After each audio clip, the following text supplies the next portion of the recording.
So my name is Nikolaas Van de Loock. I studied at Ghent University. I'm graduating this year if all goes well. I study business engineering and my major is in operations management.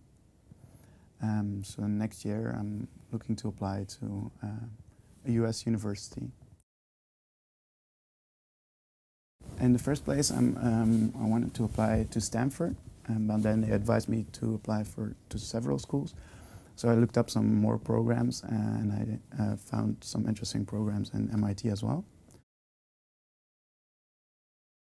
Well, I always knew I wanted to study abroad, and I've been a few times in the US, and the universities and the culture seemed really interesting.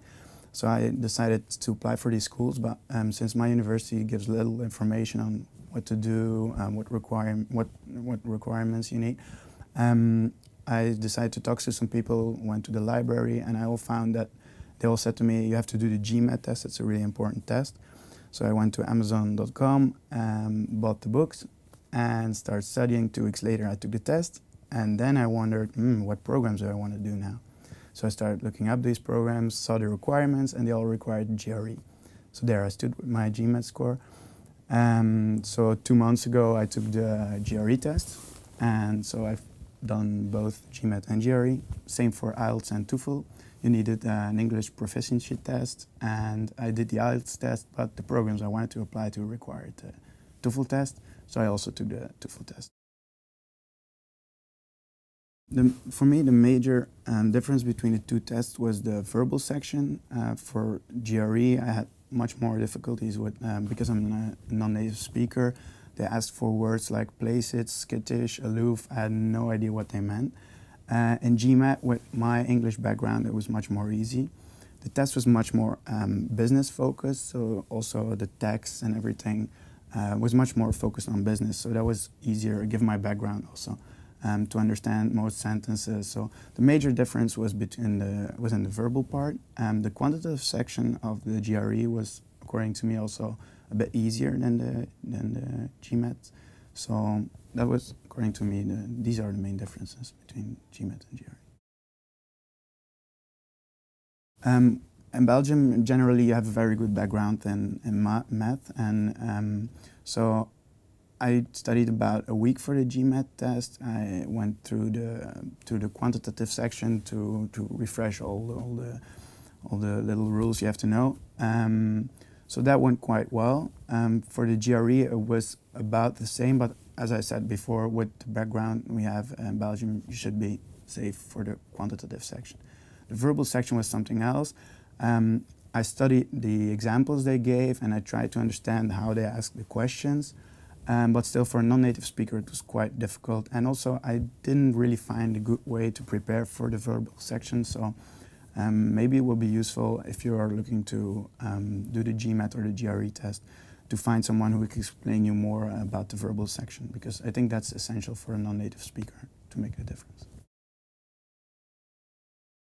The main difference is that the TOEFL, everything you need to talk to a computer. Everything is done by the computer, so you need to talk to the computer, you need to fill in everything in the computer. While IELTS is more paper-based, so you need to fill in words, stick it in by pen. Also for the speaking section, in IELTS you have to speak to a person, so that gives a bit more interaction, while in the TOEFL test you need to speak to a computer, so you just need to speak for 45 seconds. So if you're not used to speaking and getting no response, maybe the IELTS is better suited for you. But in the IELTS you really get like a conversation with a person, and that's how they score you. I scored much better on the TOEFL test than on the IELTS, so the difference was quite big. So apparently for me the TOEFL was better. So for the IELTS test I had an overall average of 7.5, which is okay for most schools, I think. And the different subsections I didn't go below 7.0. For the TOEFL test I scored the internet-based test. I scored 140 out of 120. So most universities in the US, like Stanford, for example, only require a level of 100. So I'm quite safe there with my scores. For IELTS, for some programs, I was not suited with only my 7.0 for some subsections. So that's why my TOEFL scores are better. The application process is not that easy. You have to look, especially because I mentioned it in the beginning, you don't get a lot of information from your university, so you have to look everything up. You have to find the programs, what you need to do, what the requirements are. So I all had to do it by myself, so it took me about 2 or 3 months to figure everything out, what I needed. But once you're in the application, it goes quite quick. They have like a structured, well, I'm speaking for Stanford now, a structured website where you have to do 15 steps. You start with step 1, step 2. When you feel like stopping or finding something else, you can stop at step 3 and start later on again with step 3, and that's it. So you can do it in several times. The most difficult thing is to find something that differentiates you from the rest. So in the US, compared to the UK, it's really important that your complete application makes sense. So your CV, your letter of recommendation, your scores, they just have to make one fluent line. Because when I'm talking for me, during my studies, I've been very focused on sports. I've been abroad for 120 days a year, so I'm really sports focused. So I should mention that in my CV. Also for my letter of recommendation, I found someone who got a medal in the Olympics.